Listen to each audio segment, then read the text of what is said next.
والله کارەساتێکی جەرگ بڕ بوو بەڕاستیەوەی بەسەر هەڵەبجەیات بەس ئێمە لە ناخۆ زۆرمان پێ ناخۆشە بەس تەماشا دەکەی ئێستا تەماشای هەڵەبجەی دەکەی ڕێچانی خستیە جوانیان کردیە بەس ئەو خەڵکی کە لەوێن دەرێکەیە هیچی لە بۆ نەکرا تا ئێستاکە بریندارەکانی شاری هەڵەبجە هیچیان لە بۆ نەکرا ئەو دەڵێ ئەو لێ مەسوولە ئەو دەڵێ ئەو لێ مەسوولە یعنی کەس خۆی لێ ناکاتە مەسوول خەڵکەکە حەق وایە سەرپەرشتێکی هەبیتن بەحەقەت هەڵەبجە تاکو ئێستا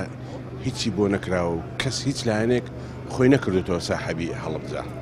ڕاستە لە میدیاکان باسی هەڵەبجە دەکرێت و بەڵەبجە وایە و بەڵام ئەوە هەموو بڵقی سەر ئاوە بەحەقەت من وەکو هەولێریەک دڵم لەگەڵ هەڵەبجەیە دڵم لەگەڵ خاچی هەڵەبجەیە دڵم لەگە هەموو پارچەکانی کوردستانە پێویستە ئێمە لەو ڕۆژە پیرۆزەدا کە هەموو مرۆڤایەتی دەهەژێنێ بەحەقەت بۆیە لێرەدا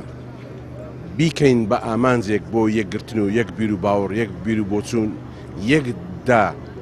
بنیاتنانی تەوژمێکی چاک بۆ خاچی کوردستان بۆ ئەوەی ئەو تەنگژەی کە لە کوردستاندا هەیە بڕەوێنەوە لەو بۆنەی هیوادارین لە حکومەت لە دەستەڵات شتێک بکەلەوە ئەو شارەی بەڕاستی ئەو شارە زۆر نەهامەتی دیتێ زۆر ینی